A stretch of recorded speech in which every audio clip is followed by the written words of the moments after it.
La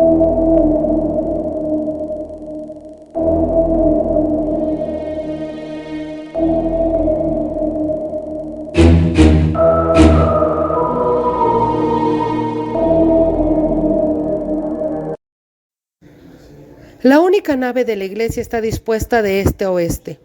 En el interior hay 2 coros y el magnífico campanario tiene 2 cuerpos. La cúpula de la parte superior sigue estando muy bien acabada en azulejos de Talavera. Las 2 entradas, ambas orientadas al norte, ofrecen al menos un testimonio de la antigua importancia de la iglesia. Con las leyes de reforma de mediados del siglo XIX se expropió todo el complejo. Gran parte se perdió por los saqueos y otra parte fue simplemente destruida o vandalizada. Se considera que fue una pérdida total. Finalmente, en 1969 se contrató a los arquitectos Calderón para que dieran a la iglesia de la Inmaculada Concepción al menos una vuelta de tuerca.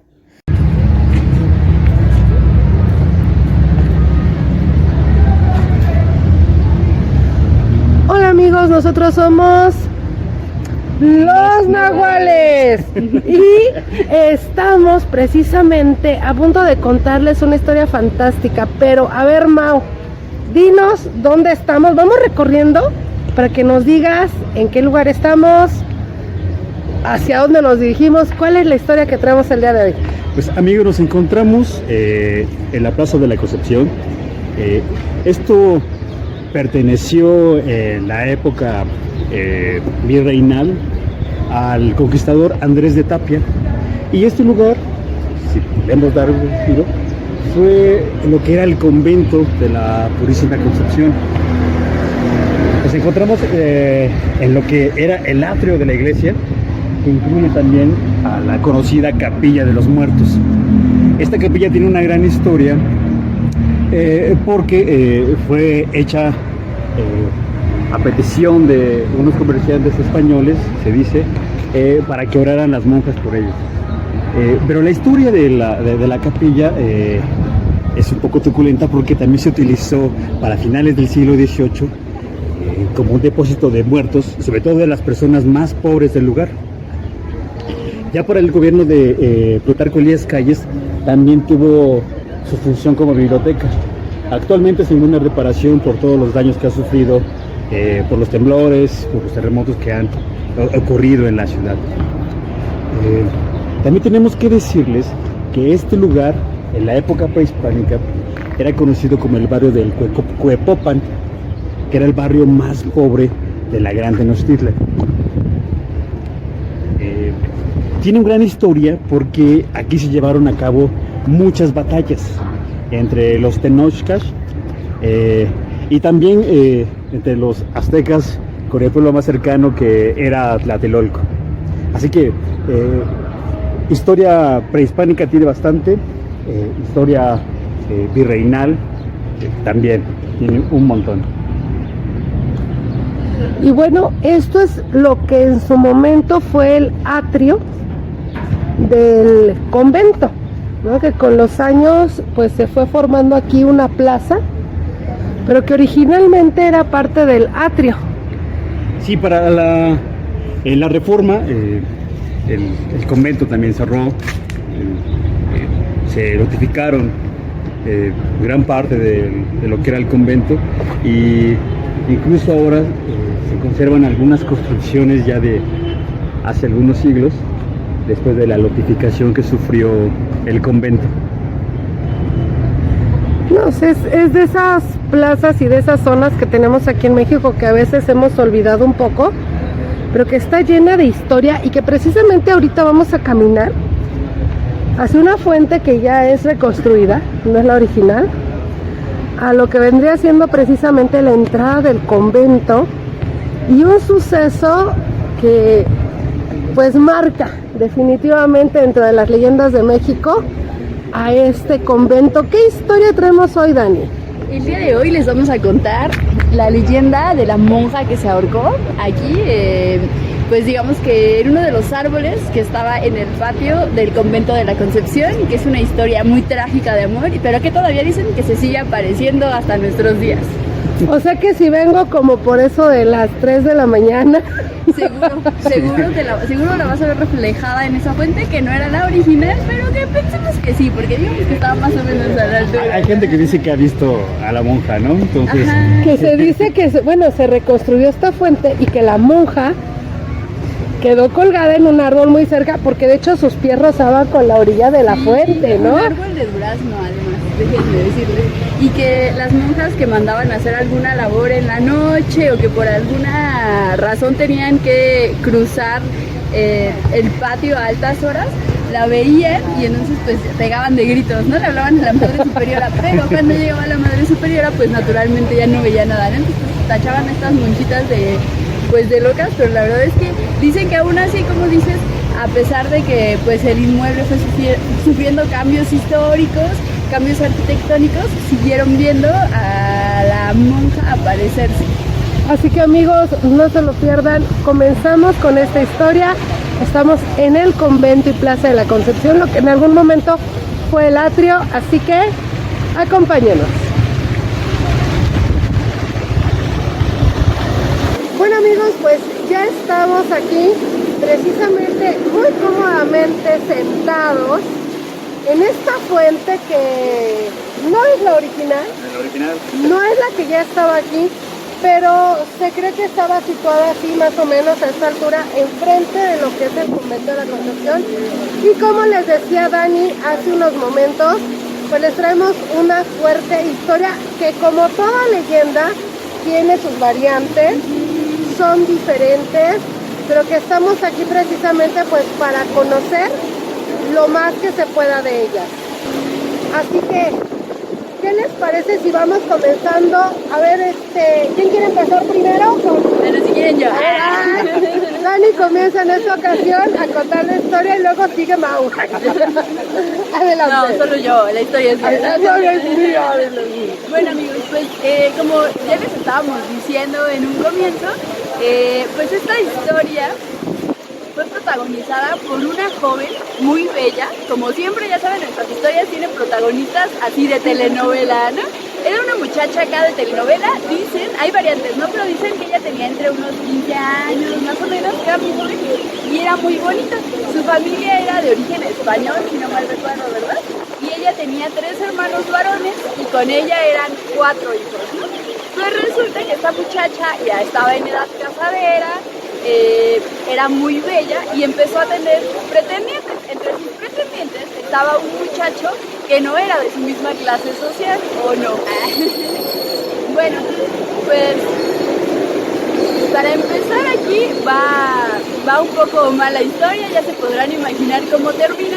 Pero bueno, los hermanos y en general la familia de esta muchacha no estaba muy de acuerdo con que este muchacho la pretendiera, sobre todo porque ella terminó enamorándose de él, ¿no?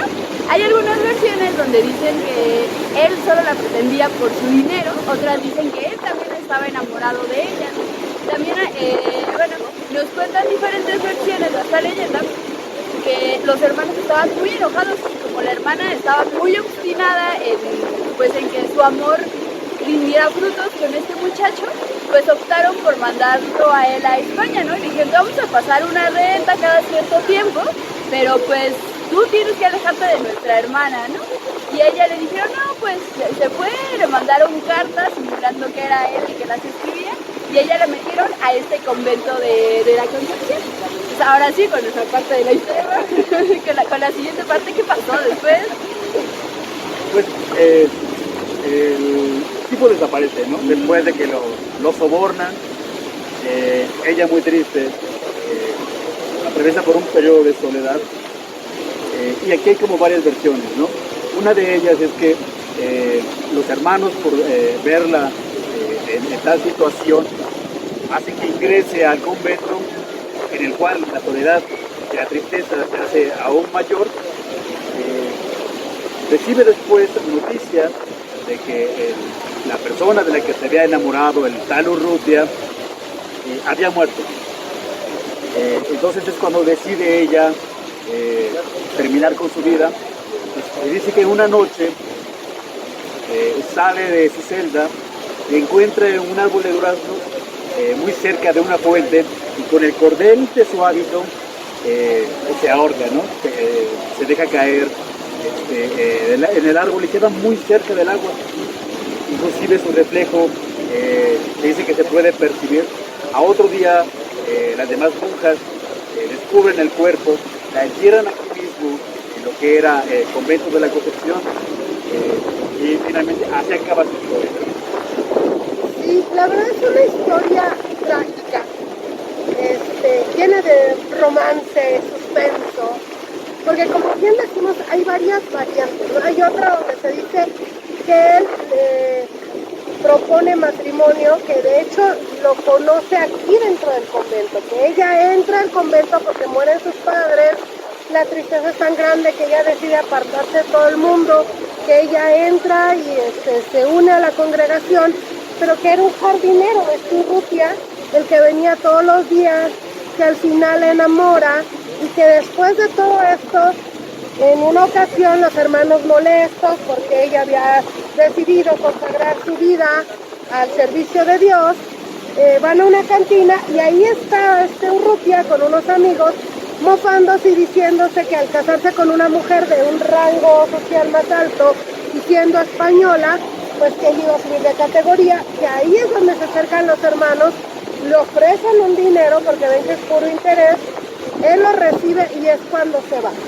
¿No? O sea, hay, como decimos, hay como muchas vertientes de esta parte, pero lo que todos coinciden es que ella en estos momentos donde hay mucha depresión, sale por la noche, ve el árbol, dice, de aquí soy, y no soporta esa vida sin sus padres, sin su amado, y bueno, ella decide en esos momentos quitarse la vida, como lo decías, lleno con su propio cordón. Entonces, aquí lo padre, podemos decir, como toda buena leyenda, es que estamos hablando del siglo XVIII más o menos, cuando pasa esta historia, pero ¿qué creen?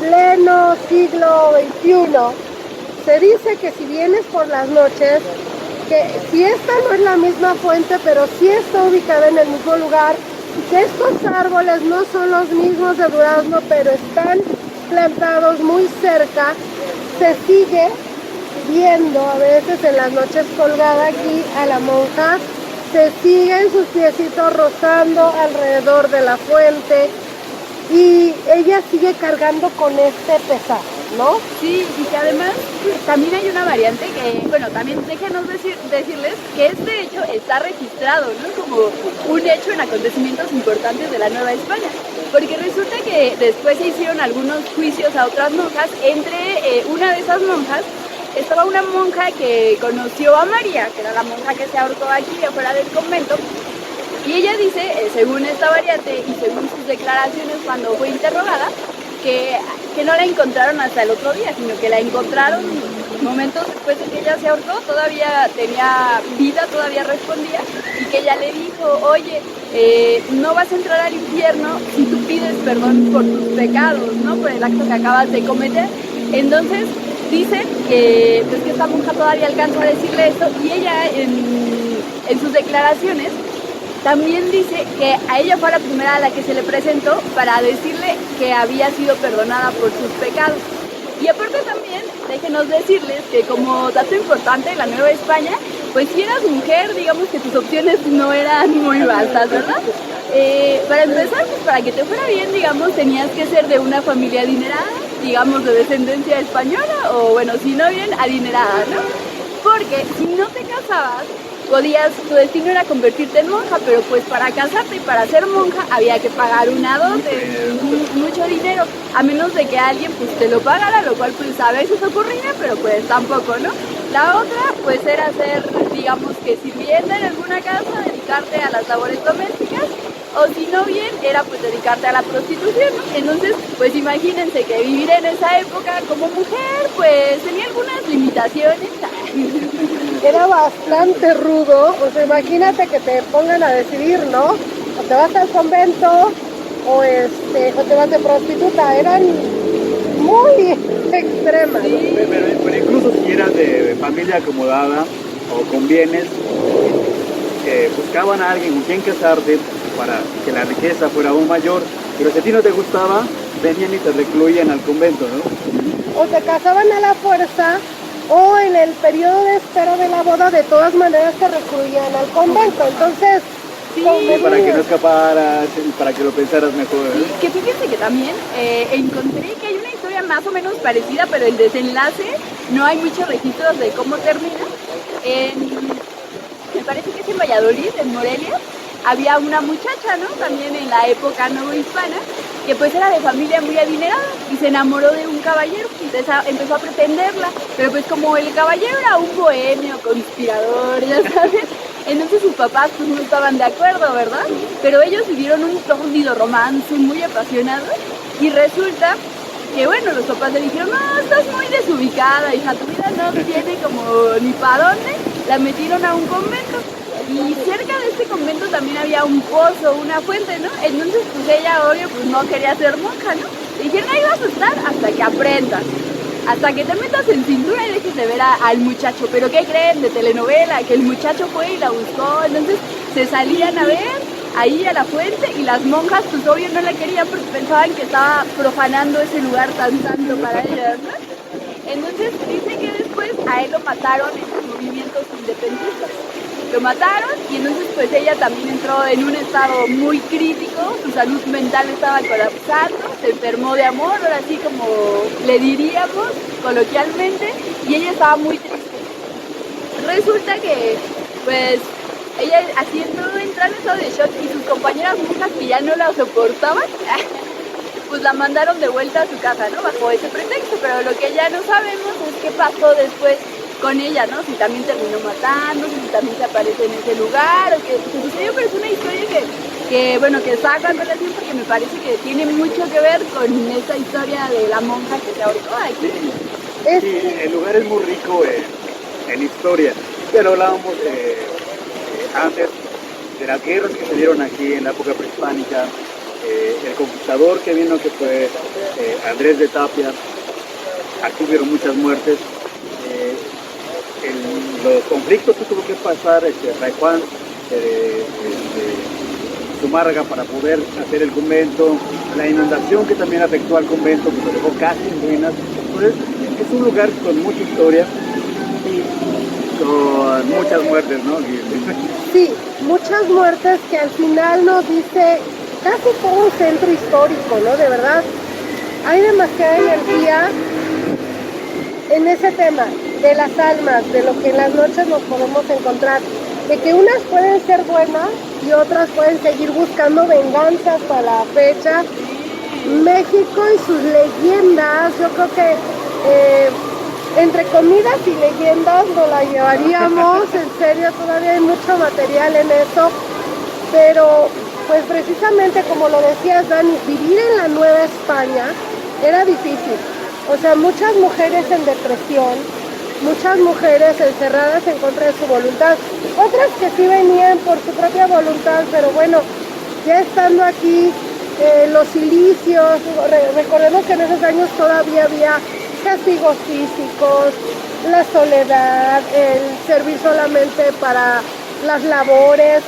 Yo creo que fueron momentos muy deprimentes, ¿no? Sí. Digo, independientemente de que cada quien profese la religión que sea y que ha cambiado muchísimo, pero hablando de la época de la Nueva España, qué bueno que nací ahora. Pero aparte imagínense qué impresión, ¿no? Que tú sales al baño o alguna actividad que te mandan a recoger algo en la noche y ¡zas! Se te aparece esa monja colgada. Muy contenta de ver el agua de la fuente. Porque aparte dicen Y que deja el veían reflejo. Sí, porque como dices, ya después de que la bajaron, se tienen escritos donde sí se dice que te asomabas a la fuente y se veía el cuerpo de ella, ¿no? Todavía ahí, colgando arriba. Ahora recordemos que ahorita esto es una plaza, pero en ese momento era el atrio. el patio. Era el patio, el lugar, a veces tener que atravesarlo y escuchar. Algunos dicen que se escucha cómo se rompe en su cuello, ¿no? Cuando se suelta.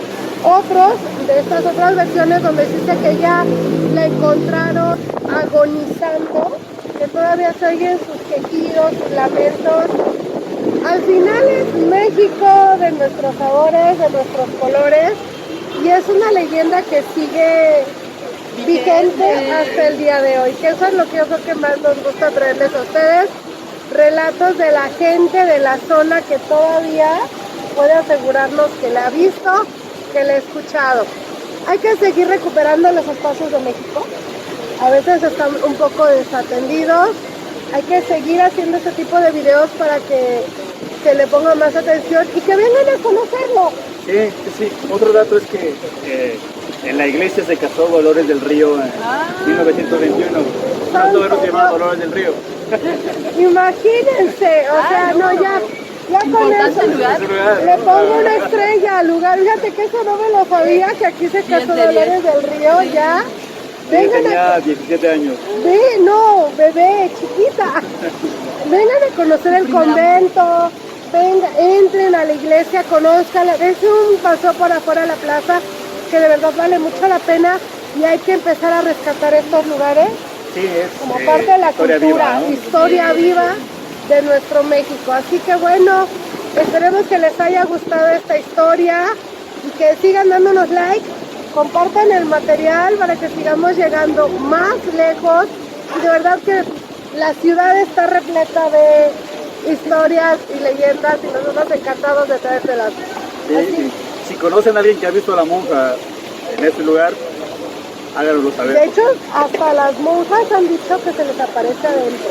Algunas adentro del convento caminando, en donde ella solía leer, donde ella solía irse a rincones a llorar en su depresión antes de colgarse.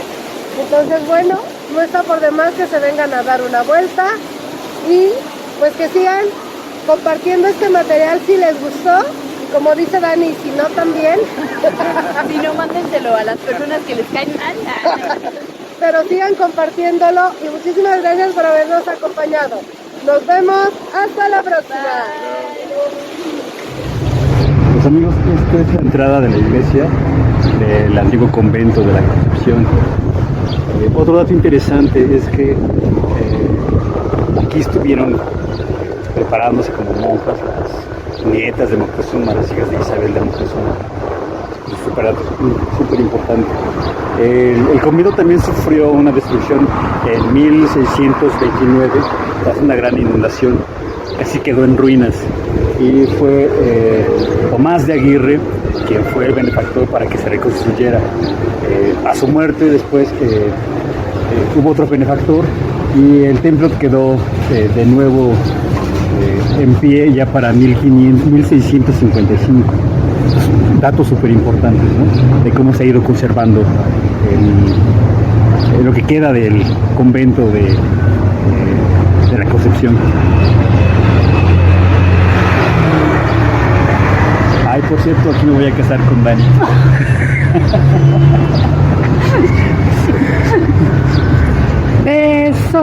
Beso. En exclusiva, amigos, para que vean, nada más dijeron, en esta iglesia se casó Dolores del Río y Dani dijo, de aquí soy.